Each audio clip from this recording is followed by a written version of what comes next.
쌍방울 대북 송금 사건 진술 회유 의혹을 받고 있는 박상용 검사가 증인 선서를 거부하다 회장당했습니다. 쌍방울 대북 송금 사건에서 검찰이 이재명 대통령에 대한 진술을 회유했다는 의혹. 그 중심에선 박상용 검사가 출석했지만 증언 선서를 거부하며 회의장은 아수라장이 됐습니다. 선서하지 않겠습니다. 마음을 바꿔서 다시 증인 선서를 하시고 마음 바꾸지 않겠습니다.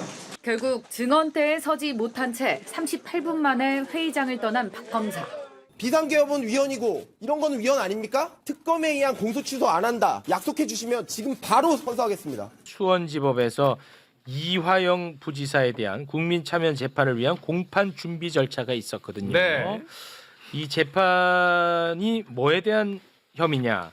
연어 술 파티가 있었다. 이화영이 국회에 나와서 증언했죠. 증언했죠. 네. 근데 그게 이제 위증이라고 해서 이걸 기소를 한 겁니다. 검찰이. 그러면 이게 진실이 국민 참여 재판이니까 국민들 앞에서 다 들통나면 검사들은 아주 죽을 마실 거 아닙니까? 그렇죠. 그러니까 이거를 파행시키기 위한 목적으로 증인들을 어마어마하게 신청을 합니다. 그러니까 재판부는 뭐 당연히 그거를 이제 기각을 했죠. 네. 그러자 이미 준비되어 있던 것을 읽으면서 그냥 나가버렸습니다. 이 나쁜 놈들에 대한 이야기 후속 취재해온 내용도 있고요. 네. 여기에 대해서 규탄 기자회견까지 하셨습니다. 우리 의원님은 덧붙일 말씀 자연스럽게 덧붙여 주시면 고맙겠습니다. 일단은 지금 많은 기자들이 이화영 측 변호인들한테 전화해서 야 봉지욱이 저거 라디오에서 깐 거 문건 달라고 난린가 봐요. 류재율 변호사한테도 뭐 전화 가고 김광 변호사 하는데 변호인도 없습니다. 이 문건은 지금 현재까지 저한테만 있고 법무부에 있고 수원지법에 있습니다. 네, 그래서 그걸 할 텐데 일단 자료 1번. 자료 1번 나갑니다. 조용. 이거 어디서 났어 이거를? 연어 술파티 의혹을 법무부 특별감찰팀이 조사하고 결과 보고서를 만든 겁니다. 네. 이거를 이제 요약. 이건 아마 이제 윗부 상관들한테 보고하려 만들었겠죠. 요약본인데. 지금 재판부에 수원지법에 제출된 법무부 그 감찰 보고서 내용은 책으로 몇 권이래요. 엄청 많습니다. 엄청 많아요. 교도관 30-40명을 전수조사했어요. 와. 저 특별감찰팀이 뭐냐면 교정본부가 법무부에 있잖아요. 교정본부에서 수원지검을 담당하는 교도관들을 다 조사했습니다. 다 조사했는데 그거를 요약한 건데 내용을 잠깐 또 자료요. 보여주시면 잠깐. 1번을 다시 한번 띄워주세요. 1번. 보면 법무부에서 이제 정성호 장관 취임하자마자 이거를 착수시킨 이유는 지난해 국정감사에서 이화영 등 증인과 참고인들이 수원지검의 조작 강압 수사를 증언했는데 이게 사실인지 알아보겠다 이거예요. 그래가지고 알아보겠다. 그 조사한 내용은 증인 이화영의 주장. 그래서 이런 거 주장에 대한 이야기. 그리고 저도 그때 참고인으로 나갔기 때문에 봉지욱 기자가 그 국감에서 나와서 얘기한 거 진짜 사실인지 알아봤다. 그 쌍방울 그룹이 안부수 뭐 딸에게 자택을 뭐 제공하거나 이런 것들 그 오기잖아요. 근데 여기에 대해서 이제 여태까지 조금 나왔는데 제가 이제 이 보고서를 보니까 충격적인 게 한 2개 있더라고요. 빨리. 나오지 않은 게 충격적인 게 있는데 일단은 이제 완전 충격적인 거 들어가기 전에 약간 맛배기로 맛보기. 2번 자료 2번 보여주시면 천천히 갑니다. 저도 검찰 조사 받아봤지만 예, 곽수환 씨 이거 한번 읽어주시죠. 2번 자료 2번. 자료 2번 다 읽어요? 다 읽으래. 자, 다만 당시 개호 교도관 중 한 명은 검사 조사 중 땡땡땡 박상용으로 읽으래. 시키는 대로 해. 박상용 검사가 김성태에게 식사 전 먹고 싶은 음식을 먼저 물어봤고 김성태가 말한 음식이 도시락으로 제공된 것을 목격하였으며 이화영은 도시락 선정에 대해 박상용 검사는 검찰 수사관에게 김성태는 박상웅에게 이야기를 하면 검찰 수사관과 박상웅이 협의를 해서 도시락 종류를 선정한 것으로 알고 있다고 교도관이 진술했다. 네, 여기서 잠깐 박상웅은 당시 쌍방울의 이사입니다. 당시. 쌍방울 이사. 박상웅 이분이 핵심이에요. 김성태 오른팔. 박상웅도 이 당시 구속이 돼 있었는데 풀어줍니다. 검찰이. 풀어줘. 이 사람을 갖고 풀려나서 보석 상태로 나와가지고 김성태가 검찰에 올 때마다 박상웅이 대기하고 있으면서 수발을 든 거예요. 근데 도시락을 시키는데 박상용 검사가 먹고 싶은 거는 검찰 수사관한테 얘기하고 김성태가 먹고 싶은 거는 이제 자기의 부하인 박상웅 이사에게 얘기하고 수사관과 이사가 협의를 해. 야 오늘 뭐 짜장면 먹을까 아니면 돈가스 먹을까 막 이러면서 협의를 해서 도시락이 결정됐다. 선정이 돼. 야 이 새끼들아 피크닉 왔냐? 진짜 박상용! 대박이네. 이 자식이 지금 나이도 나보다 어리던데 진짜. 예, 그리고요. 또한 박상웅, 박상민이 김성태를 면회하기 위해 1313호 검사실에 오면서 수시로 테이크아웃 커피를 사가지고 온 것을 목격한 개호 교도관들의 진술과 이화영의 진술이 있고 추가로 마카롱 한 번, 쿠크다스 한 번, 햄버거 한두 번 등도 목격하였다는 개호 교도관 및 이화영의 진술이 있어 해당 주장은 사실인 것으로 판단됨. 아, 진짜 대박이네. 지금 저 25일에 사흘 전에 검사들이 이화영 재판정에서 집단으로 퇴장했잖아요. 나 이 판사한테 우리 재판 못합니다. 그렇습니다. 불공정해. 이렇게 하고 했잖아요. 근데 네. 이유가 42명의 교도관을 우리가 증인 신청을 했는데 판사가 다 깠어. 맞아요. 그렇다면 마치 우리가 보기에는 야, 이 교도관들이 법정에 나오면 검사들의 결백함을 밝혀주나? 이런 생각이 들잖아요. 판사가 이 교도관들을 증인 신청을 막은 게 마치 이 교도관들과 검사는 한 편인 것처럼 자기들의 결백함을 입증해 줄 것 같은 증인이 교도관이죠. 네. 그 교도관들이 법무부 조사에 어떻게 얘기했는지 8번 자료 한번 보시죠. 8번 자료 이 자식들아. 이거요? 자, 8번 자료. 8번. 네. 요건가요? 네. 확실하게 읽으라는 데만 읽어라. 예. 이건 다 읽으면 될까요? 네, 네. 당시 개호 교도관과 이화영의 진술을 종합하면 방용철이 휴대하고 나간 서류를 당시 1313호 검사실에 있던 쌍방울 직원에게 임의로 주려는 것을 박상용 검사가 용인하자 당시 개호 교도관이 항의하였고 출소한 박상웅, 박상민이 김성태를 면회하면서 테이크아웃 커피 등 외부 음식을 가져와 김성태 등 가 공범들에게 주는 것을 박상용 검사가 용인하자 당시 개호 교도관들이 항의하였으며 참고인이라는 명분으로 출소한 박상웅, 박땡땡을 포함해 김성태의 지인이 1313호실에서 김성태를 면회하고 변호사 선임이 안 된 조재현 변호사, 유재만 변호사 등이 이화영을 면회하도록 하는 등 외부인이 가 공범들을 1313호 검사실에서 면회하도록 박상용 검사가 자리를 만든 것에 대해 당시 개호 교도관들이 항의를 하여 해당 주장은 사실로 판단됨. 와, 교도관들은 항의를 한 사람들이야. 이 모든 기록이 판사의 손에 있는 거예요. 본인의 실태 조사. 이게 있는 거고. 근데 지금 검사들은 이걸 모르는지 아는지. 그런데 여기서 끝이 아닙니다. 와. 유일하게 교도관 중에 증인으로 채택된 분 한 분 계세요. 네. 퇴직하신 분. 퇴직하신 분이 과연 법무부 조사에서 뭐라고 말씀을 하셨는지 9번 자료 자, 한번 9번 자료. 이분은 증인 채택된 네, 분입니다. 이분은 이제 법정에 나올 네. 분인데 이게 가장 결정타라고 보시면 돼요. 퇴직 교도관은 제가 조재현을 목격한 것은 검사 사적 공간이 아니고 영상 녹화실입니다. 그때는 이화영은 없었고 가 공범들이 왕창 몰려 있을 때였어요. 제가 알기로는 그래요. 그 셋, 김성태, 방용철, 안부수 그 셋이 말을 맞춘 거예요. 그 변호사하고 박상용 검사하고 친했던 것 같아요. 처음에는 변호사가 스케줄을 짜고 나중에는 검사가 짜고 조재현 변호사가 스케줄을 짠 게 한 4번인가 있었어요. 제가 알기론 그래요. 왜 그러냐 하면 법정에서 진술이 달라지면 안 되니까. 당시 조재현 변호사는 이 말을 정확하게 해야 한다. 팩트로 이야기를 해야 한다. 말을 돌리면 안 된다. 확실하게 짚어서 이야기를 해야 한다라는 이야기를 했어. 이야기를 하였다라고 진술했다. 지금 바로 8번 앞전 자료에서 조재현과 유재만 변호사가 수원지검 검사실로 와서 김성태 등을 다 만났다고 그랬잖아요. 네. 그렇다면 이 사람들은 김성태나 쌍방울의 변호인일까요? 선임계를 안 냈다고 돼 있습니다. 네, 안 냈다고 하던데. 전관들이 조재현 변호사는 부산 고검장 출신입니다. 그리고 김성태가 쌍방울 막 인수해서 주가 조작했다가 처벌받잖아요. 징역형 집행유예 받는데 그때 당시 서울 남부지검 증권범죄합동수사단장이었어요. 조재현 변호사가. 아, 조재현이요. 김성태를 잡아 넣은 사람이에요. 옛날에. 와, 미쳤네. 근데 자기가 고검장을 끝으로 퇴직해가지고 김성태 측 전관 로비를 한 걸로 보이거든요 지금. 와. 근데 여태까지 이게 설만 있었는데 조재현이 와서 검사실에서 김성태나 이화영을 만났을 때 저 교도관이 같이 있었던 거예요. 지금 뭐라고 합니까? 스케줄을 짠다 그러잖아요. 저게 지금 뭡니까? 없는 말을 만들어낸다. 시나리오를 만들었다는 거잖아요 지금.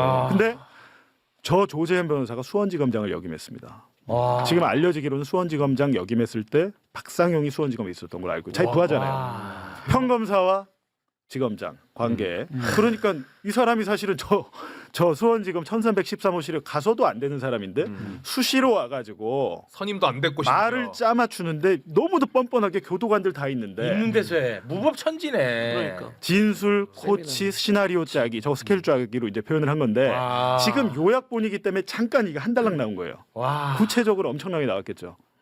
그죠? 무법천지야. 자 보세요. 무법천지. 근데 와, 나 이 진짜. 교도관들을 42명을 다 불러달라고 했다가 판사가 증인 기각하니까 아 우리 안 할래 하고 나갔잖아요. 그렇습니다.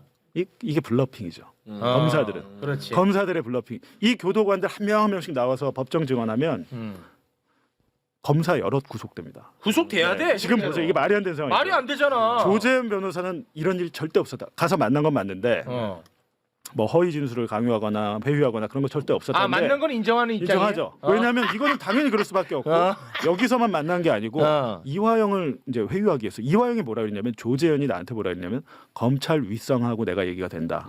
너 이재명한테 보고했다고만 말해. 대북 송금한 거. 그거 하면 너 다른 혐의들 내가 신경 써준다. 나 지금 윗선이랑 얘기하고 있어. 라는 게 이화영의 진술이에요. 근데 이화영의 진술을 검증해 보니까 조재현이 저기 수시로 왔던 거 맞는데 실제 왔어. 사실은 그냥 왔다 갔다 그러면 우리가 뭐 입증할 게 없잖아. 현장에 있던 교도관이 정확하게 이거는 뭐 야 미쳤네. 근데 이 관련 보도 댓글 보잖아. 왜 이재명 대통령을 욕을 해? 진짜요? 이 검사들을 욕을 해야 될 거 아니야. 이게 심각해도 아니 솔직히 영화보다 더 심하잖아. 아니 근데 더 심각한 거.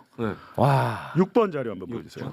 그럼 이런 일이 얼마나 있었을까 우리가 궁금하잖아요. 6번. 6번 자료. 대로 해. 시킨 대로 6번만 해. 다른 거 하지 말고. 색깔 쳐져 있는 것부터. 색깔 친 거. 이 사건 수용자 김성태 검사 조사 출정 횟수 184회, 방용철의 검사 조사 출정 횟수 125회보다 많이 검사 조사 출정한 수용자는 없었고 이화영의 출정 횟수 60회보다 많이 검사 조사 출정한 수용자는 23년 서울구치소의 이정근. 이정근 나오네 여기에. 네, 딱 거기까지 하시고 5번 자료를 보여주세요. 야, 이게 이정근- 법무부에서 꼼꼼하게 다 조사를 했어요. 와 이정근 나오네. 지금 이정근만 해도 민주당 잡겠다고 막 해가지고 뭐 여러 가지 해서 이정근 전 민주당 사무부 총장도 네. 61번 지금 불렀잖아요. 정바울이 누구냐? 백현동 사업자 시행사 대표 이재명 잡겠다고 정바울 계속 불렀죠. 김인섭 백현동 사건 맞죠? 그렇지. 이재명 잡기 위해서 이재명. 민주당과 이재명 잡기 위해서 서울구치소들은 저분들이 있었고 진짜. 수원구치소는 지금 비교가 됩니까? 김성태 184회입니다. 와. 2023년 1년 동안 휴일 빼면 184일이면 이 사람은 구치소에서 생활한 게 아니에요. 그렇지. 검사실에서 회장으로서 거기서 비서들이 다 수발 들면서 연어 임원회의 먹으면서. 거기서 하고 전화하고 술 먹고. 자료도 야 그냥 갖고 나와서 이렇게 맞춰봐. 와. 이게 지금 있을 수 있는 이게 일입니까? 있을 수 있는 일이야. 이러면 대한민국 솔직히 지금 뒤집어줘야 되는 얘기야. 왜 조용하냐 이 말이야. 대박이네. 아니 그래서 사실은 저희가 다도 답답해서 와. 이거 문건을 좀 공개하려고 그러거든요. 공개하면 또 저희들 수사가 들어올 수 있겠지만 기자들이 이런 걸 까도 안 써요. 이걸 쓰겠죠 오늘 거는. 아니 근데 이거를 국회 이 비슷한 내용의 국회 설명자를 제가 깠는데 단 한 곳도 안 썼습니다. 김종훈 기자 혼자 썼어요. 아니 저 의원님에게 드리고 의원님이 기자회견 하는 것으로 해갖고 그거를 하여튼 기사화시키는 근데 걸로. 보시면 이게 네. 가장 큰 문제가 뭐냐면 이거는 강제 수사도 아니고 그냥 실태 조사를 한 거예요. 맞아. 근데 지금 이화영 재판부에서 서울고검의 수사 자료도 좀 주세요 요청했습니다. 자료 요구를 했어요. 서울고검에서 조만간 수사 마무리하겠죠. 서울고검은 압수수색까지 해서 강제 수사를 다 했고 제가 파악하기로는 곧 김성태와 박상웅에 대해서 구속영장을 청구한다고 합니다. 네. 근데 문제는 뭐냐? 그렇다면 사실 이 수사는 김성태, 박상웅을 잡으려는 게 아니고 뭐 여러 가지 저런 전관들이나 아니면 박상용 검사 검사들이잖아요.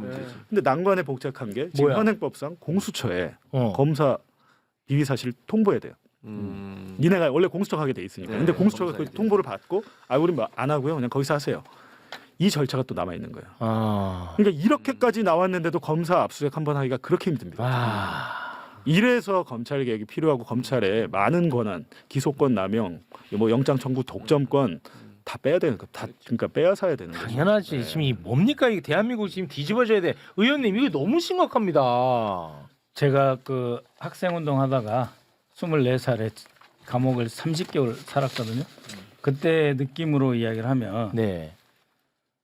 그 검사들이 불러가지고 담배 한 모금을 주는 경우가 있어요. 담배 한번 피워보라고. 네? 학생한테. 네. 그러고 나서 네 선배 어디 있는지 부르라고 그래. 그러면은 엄청난 행복감이 밀려온대요. 근데 이 출정을 뭐 몇 번 했다 그러는데 출정은 두 종류가 있습니다. 불러조진다는 말을 쓰는데 불러조지기용 출정이 있어요. 그건 나쁜 거네. 아주 좁은 데다가 칭칭 감아놓고 꼼짝 못하게 그 좁은 데에서 하루 종일 있다가 검사가 얼굴 한 번 안 봐주고 너 돌아가.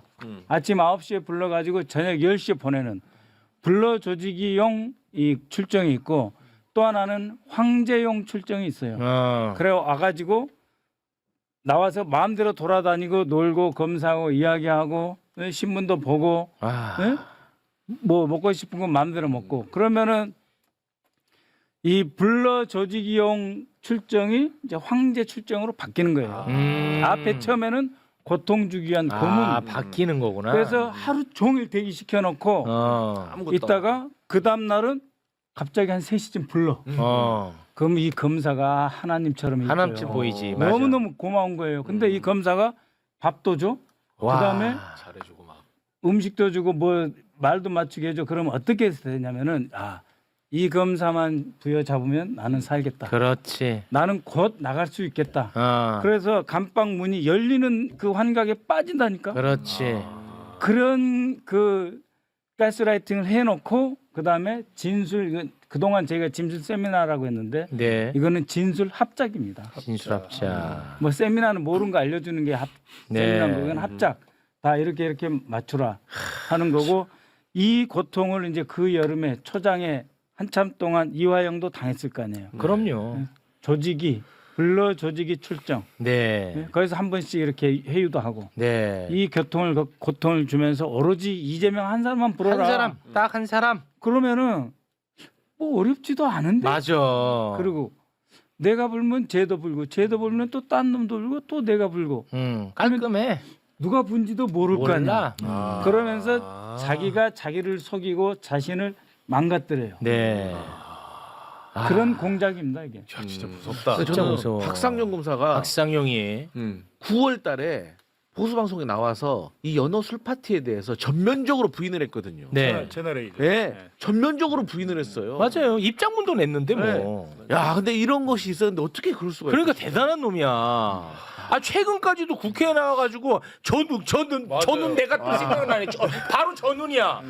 야, 이거는 웬만한 국민들은 제가 저렇게 하면 에이 설마 그러진 않았겠지라고 생각한다고.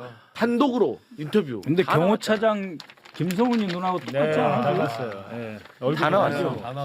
근데 지금 아직까지 여기까지 지금 뭐 확인된지 모르겠는데 쌍방울 법인카드 내역을 보면 강남 청담동의 특정 룸살롱이 계속 나오는데 수사팀 관계자를 김성태 쌍방울 측에서 수사팀 관계자를 접대했다는 주장이 있습니다. 지금. 그래? 거기 특정 룸살롱이 나와요. 금액도 조경식이가 나오고. 다니던 그 근데 룸사롱이에요? 그쪽에 주장이 있는데 이건 아직 수사로 확인되지는 않았기 때문에 단언할 수는 없으나 파면 팔수록 계속 나온다는 겁니다. 이게. 근데 이걸 계속 파기만 하면 뭐 합니까? 빨리 압수수색하고 강제 수사를 해가지고 해야 되는데 검사들에 대해서 우리가 조사조차 할 수 있는 게 쉽지 않다. 네.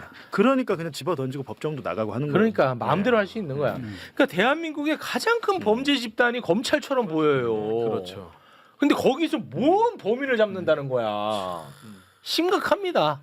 이거 결국 또 시간 지나서 뭐 아무것도 안 되고 그냥 뭐 증거 없다 이런 식으로 끝나버리면 언론이 안 쓰잖아. 언론이. 항소 포기는 대한민국 마치 망할 것처럼 쓰고. 이 중요한 걸 왜 안 쓰냐고. 종편 나가서 이거 들고 다녀 그냥 이거. 최민희 위원장과 이진숙 위원장의 세기의 대결이 있지 않았습니까? 뭐죠? 그 당시에 이제 또 최민희 위원장이 이진숙 위원장에게 뇌구조가 이상하다. 법과의 여왕이다. 이런 이제 표현을 썼어요. 네. 여기에 대해서 이진숙 위원장이 나 너무 모욕적이다. 그래서 모욕죄로 고소를 했거든요. 네. 그 결과가 최근에 나왔죠. 네, 최근 무혐의로 불송치 됐고 이건 이제 죄가 될 수 없다 이런 네. 것입니다. 근데 이게 짧은 역사가 있어요. 이진숙 씨 청문회 때 제가 이진숙 씨에게 위안부는 자발적이냐 강제적이냐라고 물었어요. 네. 그랬더니 이진숙 씨가 답할 수 없다는 거예요.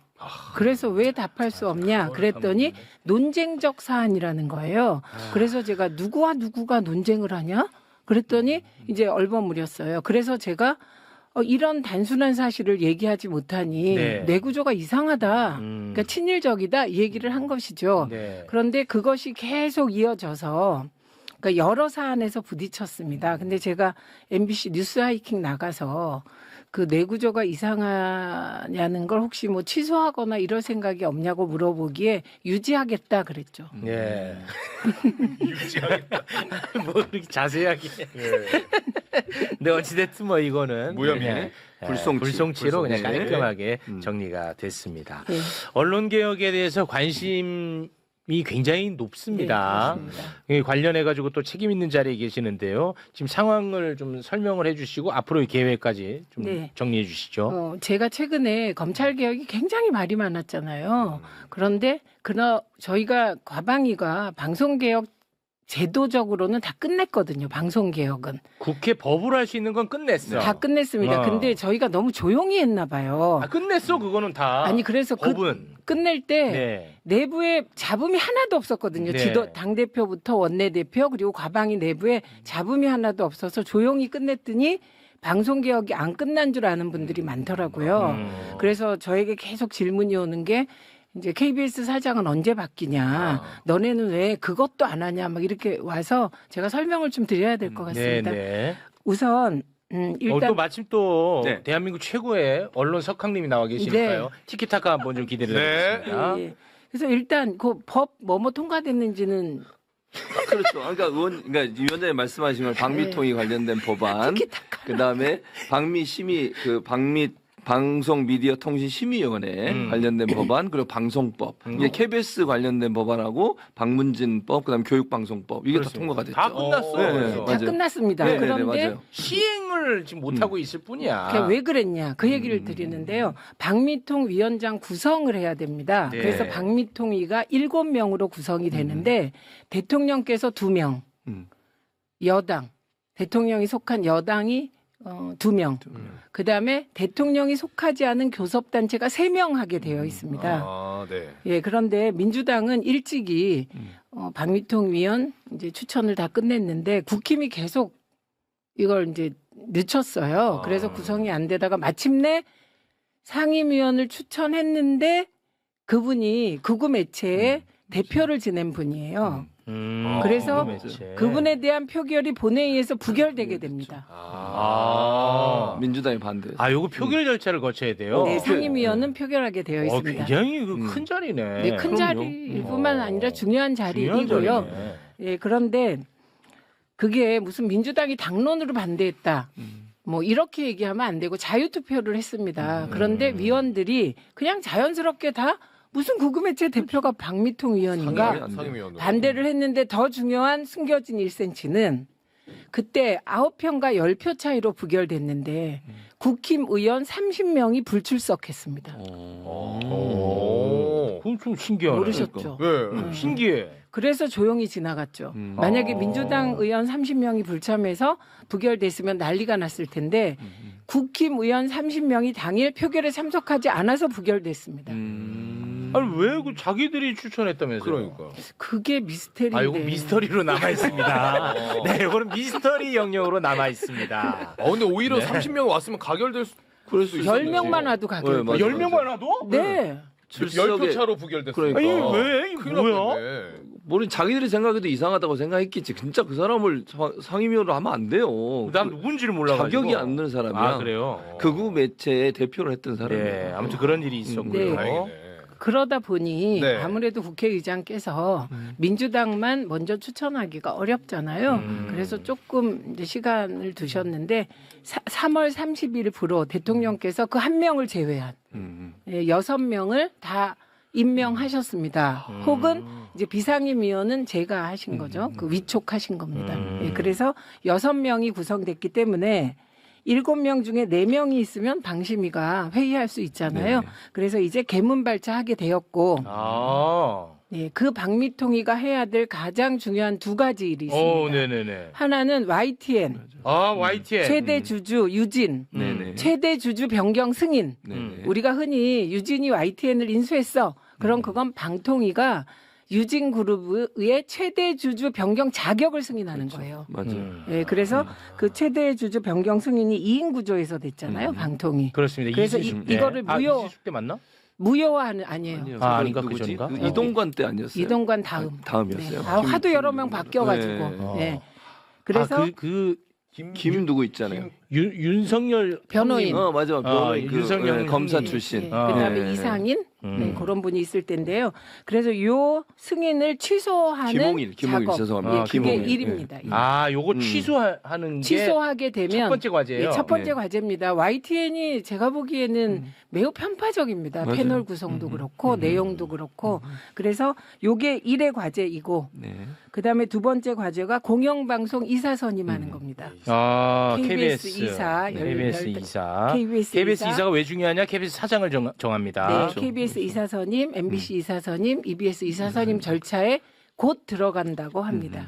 그래서 KBS 이사가 구성되잖아요. 네. 그러면 거기서 KBS 사장 선임 절차에 들어가게 됩니다. 네, 아직까지도 그 파우치 박장범이 사장이죠. 다니고 있어요. 네. 아직도. 네. 그래서 대개 국민들께서 방송이 바뀌었다라고 느끼는 건 이진숙이 바뀌었다. 그럼 그렇죠. 뭐가 바뀌네 그렇죠. 그러시고요. 두 번째는 우리가 문제라고 생각하는 그 박모 사장이 바뀌어야 이제 국민들은 바뀌었다고 생각하시는데 체감으로 딱 느끼죠. 네, 이제 맞습니다. 체감하게 곧 되실 것이다 이렇게 말씀드리고 네. 이제 또 하나는 망법이라는 게 있습니다. 망법. 네, 징벌적 배상 제도가 들어있는 망법. 정보통신망. 네, 망법은 이미 통과됐는데 네. 그게 준비할 게 많아요.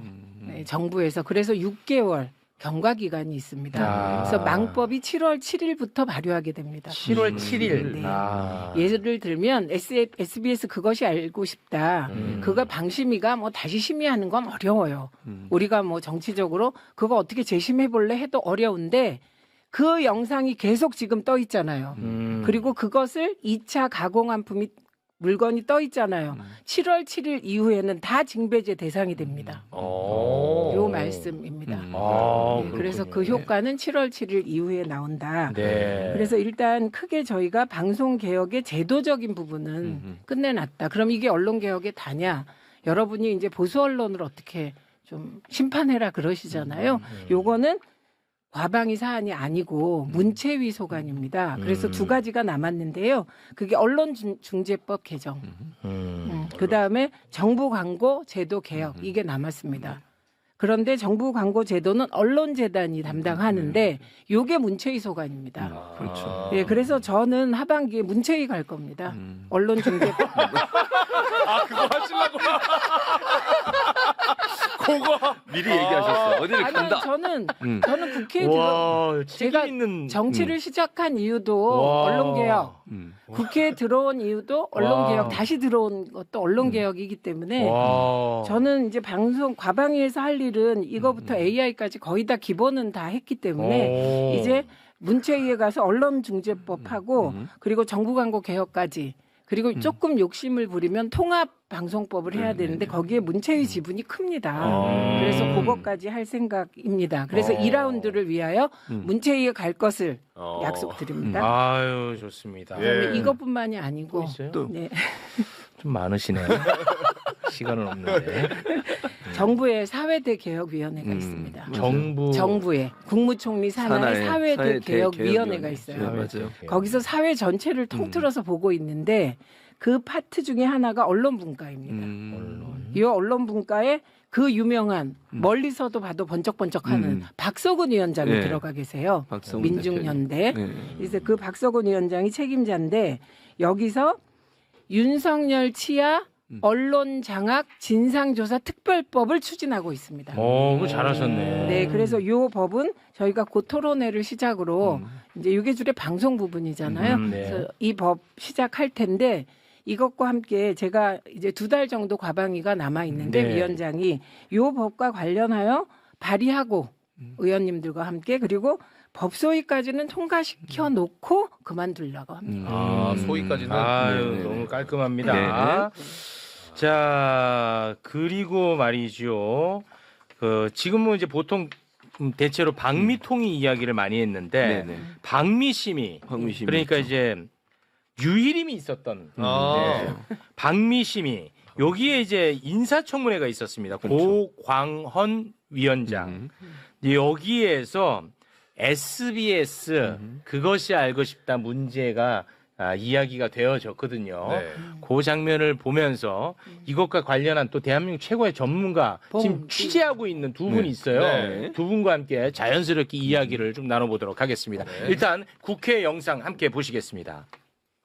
최근에 이재명 대통령께서 본인 SNS를 통해서 SBS의 그것이 알고 싶다라는 프로그램에 공개적인 사과를 요청한 일이 있습니다. 네, 알고 있습니다. 예, 그것이 알고 싶다가 2018년에 당시 이재명 성남시장과 파타야 살인 사건의 배후로 지목이 되는 국제 마피아파라고 하는 조폭 조직과의 연계 의혹을 방송한 것이 이제 그걸 문제 삼은 겁니다. 후보자님은 이거 어떻게 생각하십니까? 대통령의 이런 행위 적절하다고 보십니까? 그 대통령님의 발언에 대해서 제가 왈가왈부하는 것은 실례이지만 그러나 통상적으로 이 말씀을 이해를 한다면은 우리 언론의 자유를 이용하여서 충분하게 보도와 기사를 쓰고 있습니다. 그것이 알고 싶다라고 하는 프로그램의 진행자의 실명을 거론하고 그리고 그 제작한 PD까지 특정하면서까지 협박을 했어요. 만약 제가 당사자라고 하면 상당히 섬뜩해서 밤에 잠이 잘 안 왔을 것 같습니다. 이재명 대통령이 이렇게 협박을 했는데 그렇지 않겠습니까?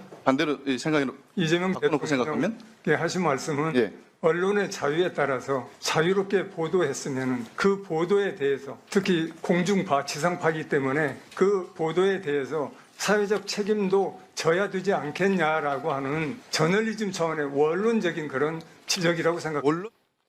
야 박충건이 진짜 부끄럽다.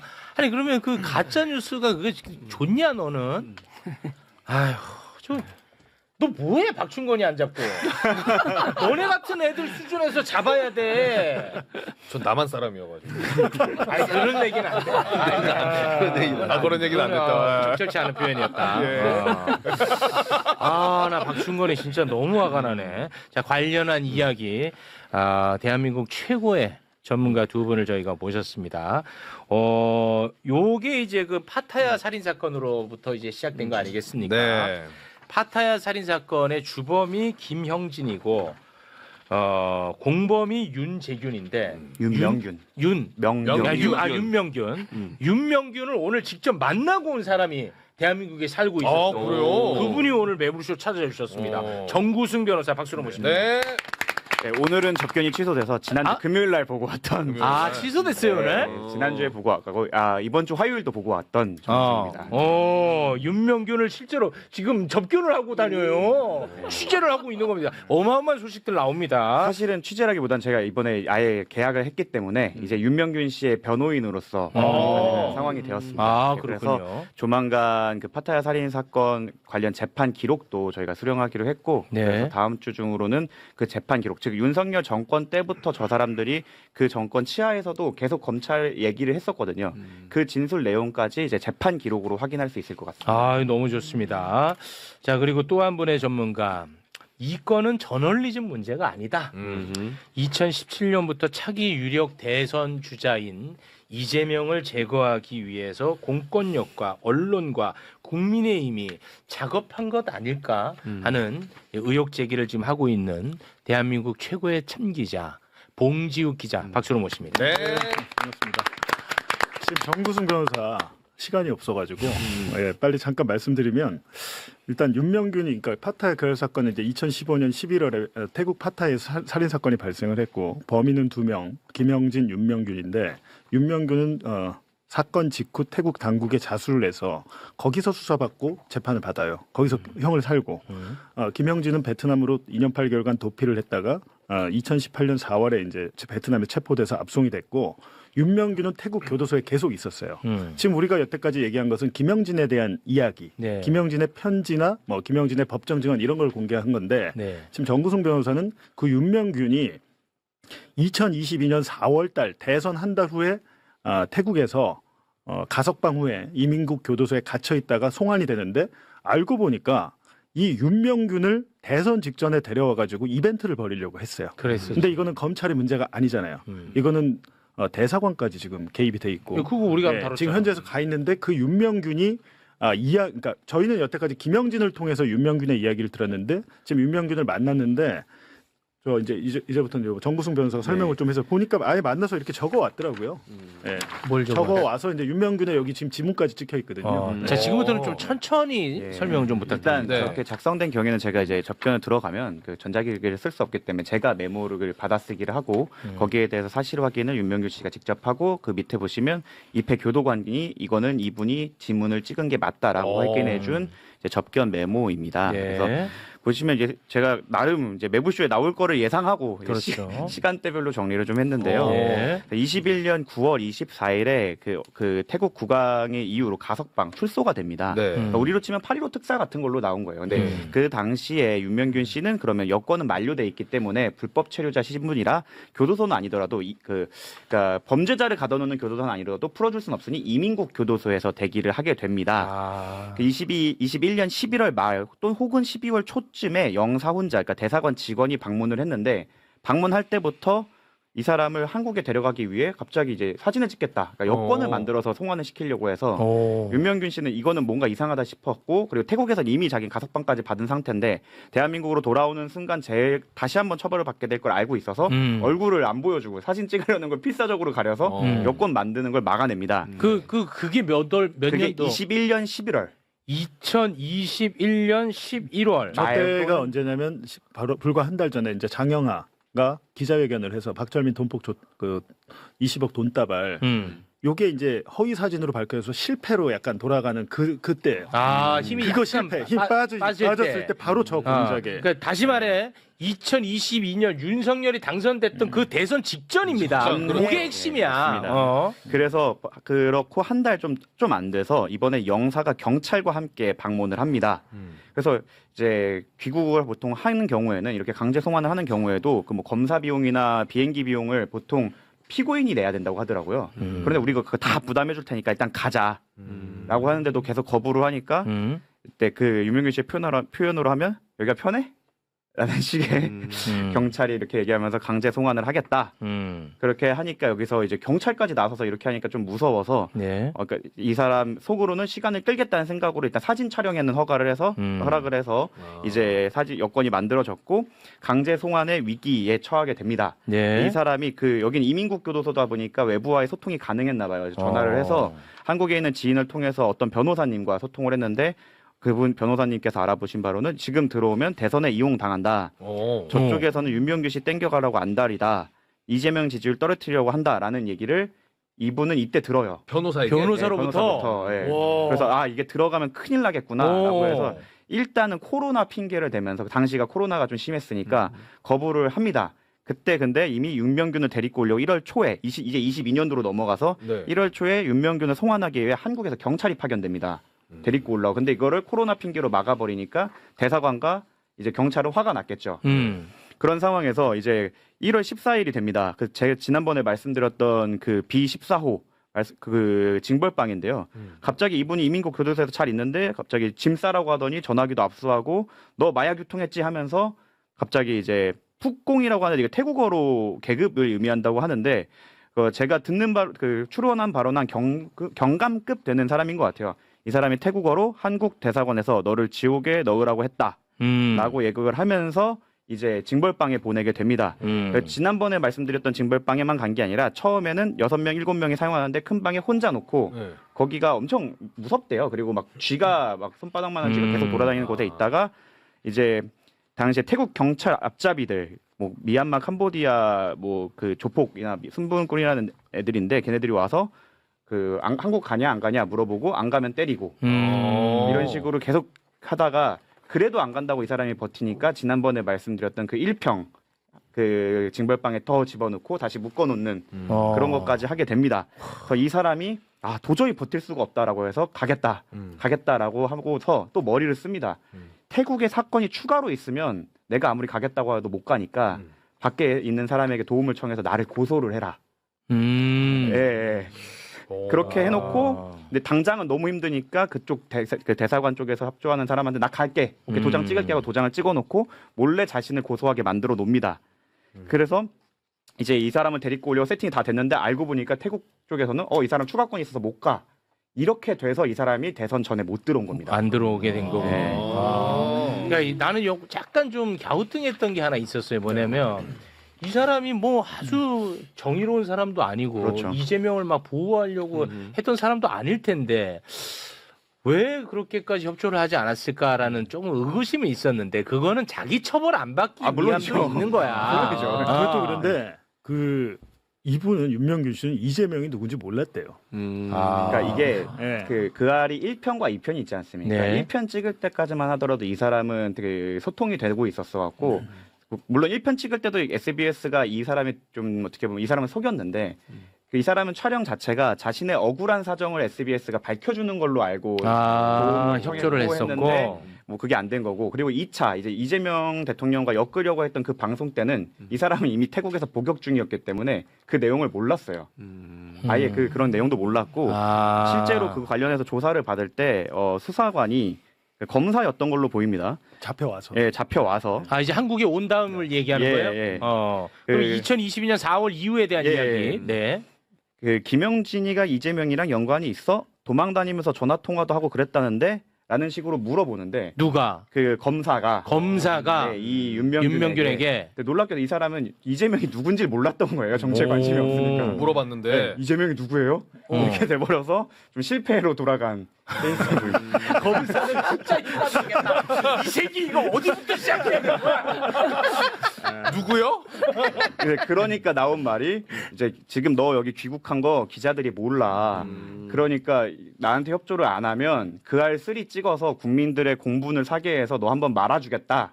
이런 얘기가 그때 나온 걸로 보입니다. 와. 근데 이제 중요한 거는 이거는 2022년 이제 송환돼서 강제 송환돼서 이후인데 2018년에 김영진을 데려왔잖아요. 압송해서. 네. 근데 김영진의 살인 혐의에 대한 증거가 하나도 없었어요.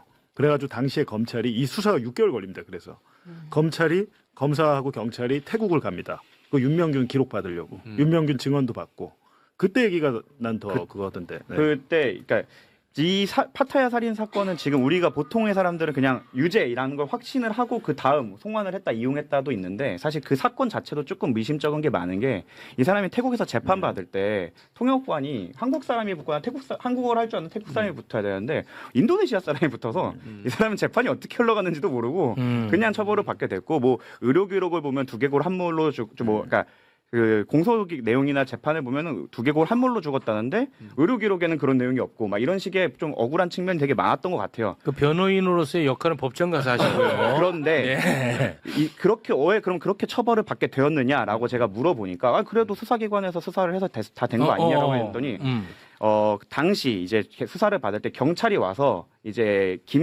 그 공범과 윤명균의 사이를 이간질을 하면서 이 사람을 불어야 너가 산다라고 하면서 시간대별로 시간대별로 너가 진술해야 되는 거를 지정을 해줍니다. 그러니까 이 사람은 처음부터 이걸 알아서 진술을 한 게 아니라 이 사람 주장입니다. 지금 이 사람이라는 게 윤명균 얘기죠. 당시 자기는 운전을 하고 있어서 잘 몰랐는데 경찰이 이 몇 분 때는 뭘 했다 진술해.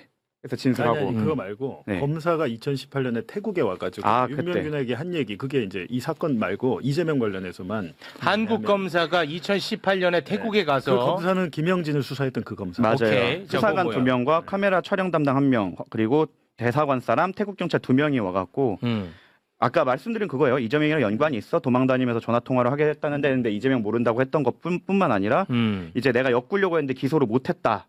그래서 네 증언이 없으니까 도와달라라고 하면서 아까 말했던 그 경찰 수사 기록을 주면서 지난번에 너 도장 찍었잖아. 이대로 얘기 안 할 거야? 하면서 그때도 압박을 했다라는 취지입니다. 그것도 2018년 얘기죠. 이건 지금은. 18년입니다. 와, 2018년도 이제 그랬던 거고. 와, 집요했어 진짜. 이재명이라고 하는 정치인을 제거하기 위해서.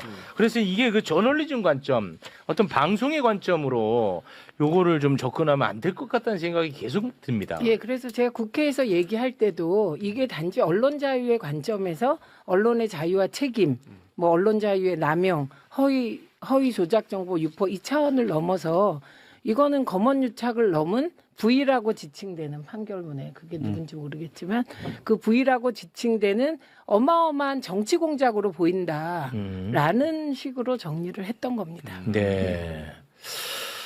야, 이 봤더니 그 이재명을 조폭으로 엮어가지고 제거하려고 했는데 그 조폭이 윤석열 후보를 도왔던 거 아세요? 그러니까. 예. 얼마나 황당한 일. 그러니까 그것이 알고 싶다가 보도를 하는 관점이 이런 것까지 다 이제 물론 파악을 못할 수도 있지만 그러면 여러 의견들을 보고서 보도를 해야 될 거 아니에요. 방송을 만들 때. 네. 이렇게 한쪽의 의견만 듣고 그 사람의 의견을 전적으로 다 신뢰하는 식의 방송을 해버리면 그것도 이렇게 폭발력이 큰 이슈에 대해서 이건 잘못된 행동이죠. 그걸 비판하는 저는 걸. 정치 개입으로 봅니다. 그러니까 최대로 가면은 의원님께서 말씀하신 것처럼 공작일 수 있지만 최소로 봐도 최소한 부주의한 매우 부주의한 방송이었다라는 평가까지는 충분히 가능해 보입니다. 네. 알겠습니다. 자, 그러면 뭐 우리 봉지욱 기자님 더 하실 거? 뭐야? 저는 아직 시작도 안 했어요.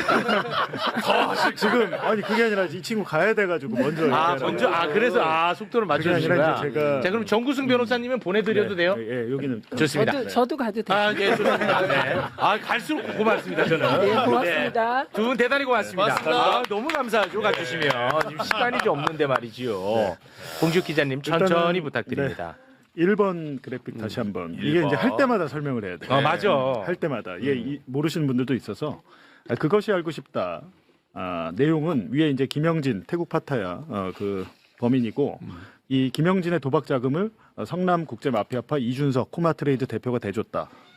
그리고 이재명 성남시장은 이준석에게 뭐 우수 중소기업상 등 여러 특혜를 줬다는 게 이제 그것이 알고 싶다의 방송이고 특혜를 주고 정치 자금을 받았다는 거야. 뭐 이런 것이고 그리고 이제 그 이후에 3년 뒤에 이제 박철민이란 전직 국제 마피아파 조직원이 이준석에게 이재명에게 상납한 걸 같이 불자라고 이제 회유를 했고 박철민의 아버지는 국민의힘 전직 성남시 의원이었고 이 박철민의 판결문을 보면 여기 이제 국민의힘 관계자 이 사건에 20억 돈다발 허위 폭로 사건에 박철민의 아버지와 국민의힘 관계자가 있는데 그 국민의힘 관계자가 국제 마피아파 조폭이었고 윤석열 캠프에서 선거를 도왔다.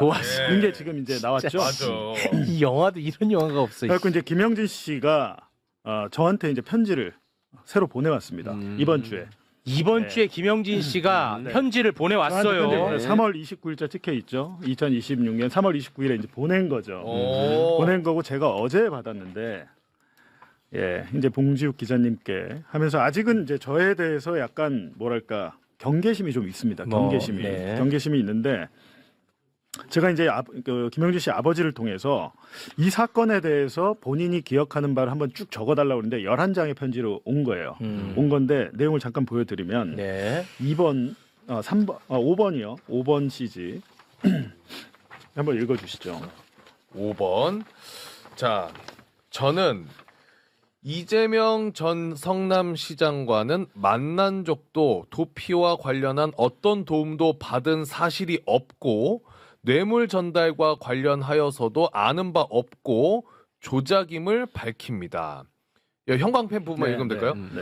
경찰 조사 과정에서는 이재명 전 성남시장에 대한 언급이 없었습니다. 변호사와 동행하여 조사를 받을 때를 제외하고는 담당 검사는 계속해서 저와 이재명 전 성남시장에 대한 얘기를 시작했습니다. 당시 검사는 부장님이 김영진 씨한테 기대가 크다며 조사 시작 전 톡 까놓고 얘기를 한다며 SBS 그것이 알고 싶다가 몇 달 후 방송으로 김영진 씨랑 선배 이준석 씨가 이재명 전 성남시장에게 뇌물을 주고 유착이 지금까지 이어지고 있다는 내용으로 방송하면 너는 끝난다 이런 내용이 이제 붙어 있고요. 야, 요거는 이제 2018년 그것이 알고 싶다 이재명 편 방송하기 전이네요. 전 상황. 두세 달 전으로 보이고요. 그리고 이제 6번 자료를 보시면 김영진 씨가 더 쉽게 가려면 말을 조금만 보태어주면 될 것 같아요. 이렇게 얘기를 했다. 그리고 이제 이어서 김영진 씨가 그렇게 해주면 김영진 씨 사건에 대해서는 부장님이 확실하게 특수상해나 상해치사로 마무리 준다고 했다. 그리고 그 밑에 보면 형광펜에 김영진 씨 지금 서울중앙지검에서 제일 핫한 게 뭔지 알아요? 라고 하면서 이재명 뇌물 사건을 언급했다는 거잖아요. 근데 이 말이 7번 CG를 한번 보여주시면 진짜 무섭다. 이거는 이제 박철민 사건에 2023년 9월 11일 윤석열 딱 당선 6개월 후 박철민 사건에 김영진이 증언자로 나갑니다. 왜냐하면 박철민이 지목한 게 김영진과 이준석이 이재명에게 상납했다는 거잖아요. 네. 그래서 본인이 이제 뭐 피고인은 아니고 참고인으로 나가서 증언을 했는데 여기 보시면 지금 빨간 테두리 안에 네. 잠깐만요. 네. 박철민 사건이라고 하면 박철민 허위 사실 유포 사건입니까? 20억 돈다발 허위 폭로 사건. 좋습니다. 네, 그거기 때문에 박철민이 주장한 게 그할 방송 내용과 거의 비슷합니다. 이준석과 이 김영진이 이재명에게 상납했다는 거고 김영진은 배달자로 지목이 됐고 근데 당시에 이게 언제입니까? 2023년 9월 10일 윤석열 정권 때잖아요. 그렇습니다. 이때 김영진이 법정에서 김영진 씨 지금 중앙지검에서 제일 핫한 게 뭔지 압니까? 뭔데요?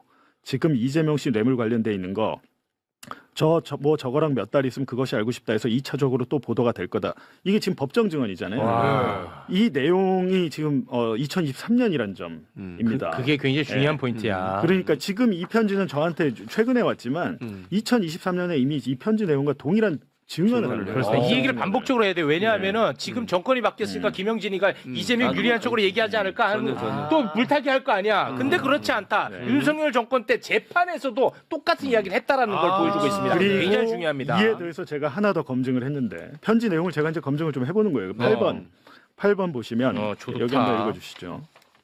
검찰에서는 이미 SBS 그것이 알고 싶다와 깊게 연관되어 방송 내용까지 맞춰가며 준비를 해가던 상태였습니다. 그러니까 그냥 쭉 읽어주세요. 더욱 제가 충격적이었던 건 당시 검사는 이준석 씨랑 이재명이랑 돈 주고받고 친하게 지내는 것, 강력부 검사가 국제 마피아 조직원들 진술 다 받아놨어요라는 것이었습니다. 또 저에게 김영진 씨가 긴 얘기할 필요 없고 조사 다 끝난 거에 살 조금만 붙이면 그걸로 충분해요라는 것이었고 당시 매우 혼란스러웠습니다. 와. 근데 이게 이건 뭐 김영진의 일방적 주장이지만 이 주장대로라면 이거야말로 그야말로 검언유착입니다. 이미 내가 잡혀왔을 때 내 담당 검사 말고 강력부 다른 검사가 국제 마피아파 조직원들 다 조사해서 끝냈어. 받아놨어요. 네가 거기다 살만 붙이면 끝나. 협조해 이런 취지로 지금 얘기를 하고 있는 네. 거예요. 근데 이거에 대해서 사실은 제가 이제 당시에 정말 그러면 서울중앙지검 강력부가 성남국제마피아파 수사했을까? 궁금증이 일잖아요. 네네. 수사했습니다. 수사했어. 강력부가 수사했어요. 오기 전에 이미 이준석도 입건이 돼서 수사를 받고 있었고 이준석은 김영진 오기 전에 이준석은 별도의 인터넷 도박 사이트 김영진과 관계없는 다른 사건이야. 예, 다른 사건으로 수사를 받고 있었고 여러 국제 마피아파 조직원들이 중앙지검 강력부에서 조사를 받은 상태였어요. 그러니까 김영진이 와가지고 이재명 살만 붙여주면 끝나는 이런 상황이었던 것 같아요. 지금 보면. 네. 근데 3번 자료에 보면 본인의 이제 김영진도 보면 내가 그냥 말만 하는 게 아닙니다. 이런 걸 갖고 있습니다라고 저한테 얘기해요. 한번 여기 읽어봐 주시죠. 형광펜. 네. 실제 이재명 대통령님을 제가 언급하고 있었음을 저희 친구와 대화한 2018년 5월 18일 면회 과정 녹취록을 첨부하고 검사들의 압박으로 법원 재판 중에도 이재명 전 성남시장과 연루 의혹은 모두 사실이 아니면 억울하다는 취지로 서면 제출하거나 법원에서 직접 발언한 자료를 첨부하겠습니다. 저는 이재명 전 성남시장과는 만난 적도 도피와 관련한 어떤 도움도 받은 사실이 없고 뇌물 전달과 관련하여서도 아는 바 없고 조작임을 밝힙니다. 네. 그러니까 지금 여기서 아까 뭐 법원 재판 증언 말고 저희가 이미 공개한 거 말고 더 있는지는 봐야 될 것 같습니다. 앞으로. 근데 여기서 친구를 언제 만났습니까? 2018년 5월 18일. 네. 딱 압송돼서 온 지 한 달밖에 안 됐을 때예요. 이때 검찰 조사 받을 때 아닙니까? 면회 과정에 녹취록이 있다고 그랬잖아요. 네. 이게 뭘까? 라고 했는데 4번 자료. 있어? 있어. 보니까 당시의 변호인이 우리가 면회를 10분 할 수 있잖아요. 그 면회하면 그거 다 녹음됩니다. 대북 송금 사건에서도 이화영 부지사가 부인이랑 만나서 얘기한 거 다 검찰이 다 풀어가지고 수사 기록에 첨부를 했어요. 근데 이걸로 또 이 녹음 확보했네. 파일을 김영진 측 변호인이 확보를 해서 속기 공증사무소에서 공증을 받아놨더라고요. 자, 이게 중요합니다. 2018년 5월 18일입니다. 그러니까 2018년 5월 18일. 그러니까 여기에 보니까 이게 지금 전체를 못 가고 제가 딱 첫 장밖에 없는데 지금 전체 뒤에 더 봐야 되겠지만 김영진이 지금 친구에게 뭐라고 얘기합니까? 친구가 일단 나 어제 연락받고 바로 왔다. 그러니까 김영진이 밖에 우리 동네 지금 내사하잖아. 그래갖고 꼬마 애들은 다 수원구치소에 있고 형님들은 여기 있고 밖에서 이재명 어쩌고 그런 거랑 이상한 거 많더라고. 와 대박이다. 그러니까 이때 이재명 언급하죠. 그리고 김영진이 뭐라고 했습니까? 수사에 협조하면 나 원래 살인 혐의로 기소 안 하기로 했다. 상해치사로 해주기로 약속했다. 그 얘기 들었다 대박인데? 그랬죠. 그 밑에 뭐라고 그럽니까? 친구가 어떻게 될 것 같아 형진아 이러니 김영진은 일단 나 살인 부분에 대해서는 기소 안 한대 검사가. 와 씨. 그러니까 이 뒷부분을 더 봐야겠지만 대박인데? 뭐 이런 거 같다가 아니 이거 대박이네. 원래 이렇게 하는 겁니다. 검증 보도는. 아니 자 건방 떨지 말고 아니 건기내지 않아. 아 이거 아니, 대박이네. 아니 뭐 이 정도. 아 이게 2018년 5월 18일이라니까. 그러니까요.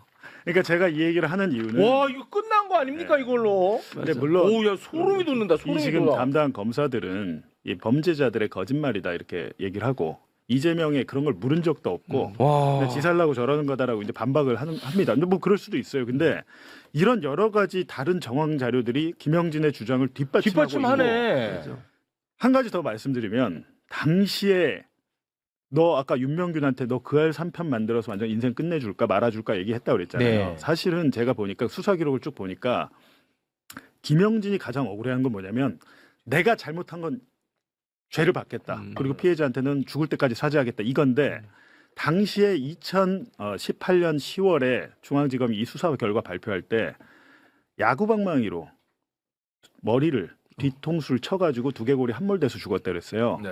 근데 실제로 제가 수사 기록에 태국 당국에 태국에서 부검을 했잖아요. 두개골 정상으로 나와 있습니다.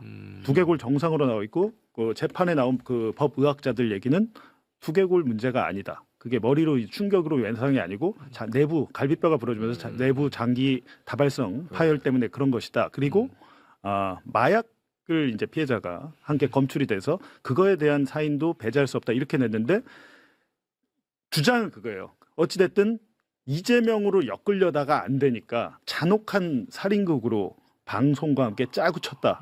주장이 지금 이건데 아 그런 주장이야. 그것까지는 우리가 뭐 알 수 그 얘기는 없으나 우리는 네. 중요한 것은 2018년에 윤석열 서울중앙지검장 때 그리고 2017년에 중앙지검장 때 중앙지검 강력부 등등 해서 이재명을 잡으려고 많은 노력을 했던 정황이 지금 나온 거죠. 와, 그러니까 이게 진짜 이거 영화의 약간 클리셰 같은데 검찰 입장에서 김영진을 통해 가지고 이재명을 잡으려고 했어. 근데 김영진이가 얘가 협조가 잘 안 돼.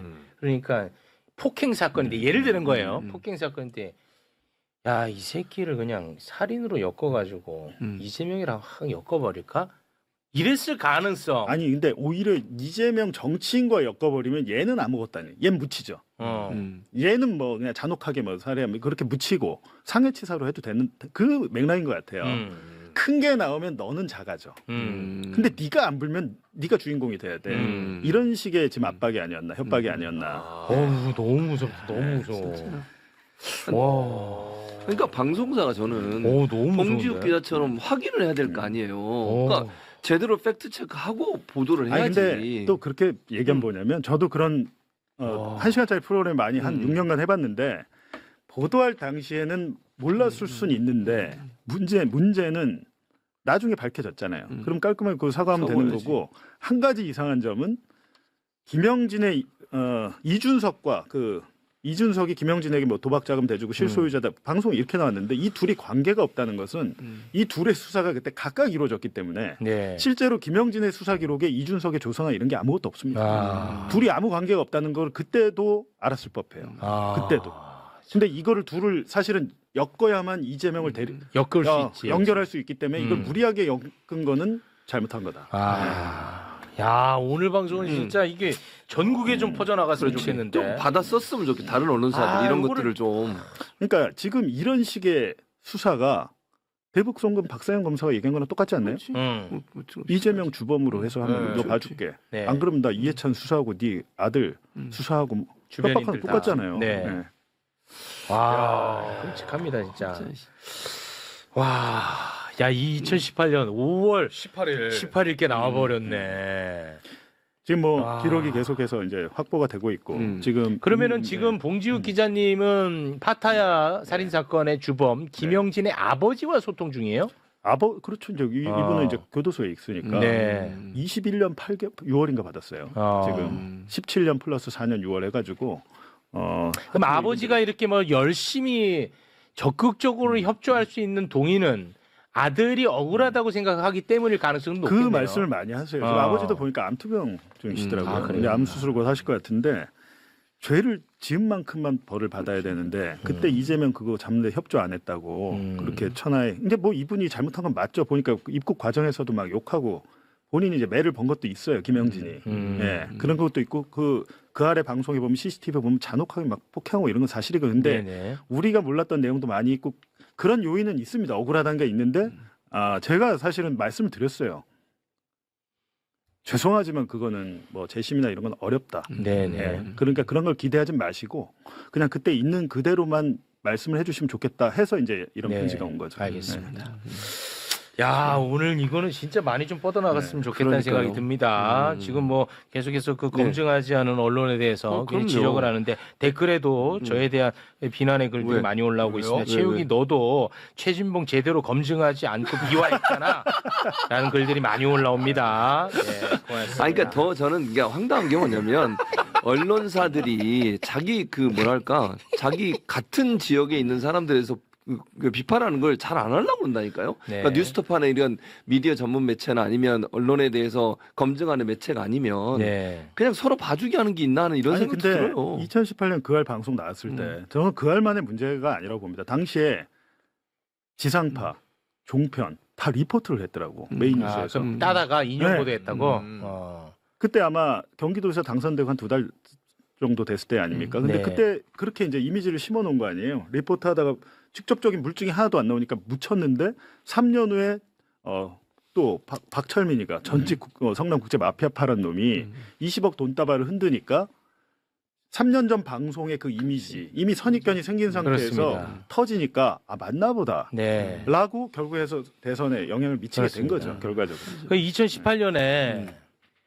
그때 방금 말씀하신 모든 언론이 다 왜냐하면 그것이 알고 싶다 굉장히 인기가 많고 신뢰가 높았단 맞아요. 말이야. 네. 그래서 언론이 다 받았었어요. 근데 그 와중에 저널리즘 토크쇼에 내가 출연했던 그 김대영이라고 하는 사람이 약간 좀 도라이거든요. 그분이 욕을 엄청나게 먹으면서 그것이 알고 싶다 비평하는 봤어요. 그걸 했었어. 그거 막 근데 현장 내가 거기서 취재도 하고 그랬더라고요. 취재하고 그래서 욕을 엄청 먹었다니까 그 사람이 그걸 해가지고. 잘했습니다. 예. 그때 아주 잘했더라고요. 아, 근데 그걸 갖고 나를 또 막 내가 이제 그때 워낙에 이제 그것이 알고 싶다가 신뢰도가 높다 보니까 앞에 이제 그것이 알고 싶다 다 비판하고 마지막에는 뭐 이것 때문에 위축되지 않았으면 좋겠다. 그것이 알고 싶다. 내가 그거는 사과 지금도 하는 마음이 있습니다. 그냥 비평만 했으면 됐는데 내가 응원의 메시지를 던지고 이건 내가 잘못한 거죠.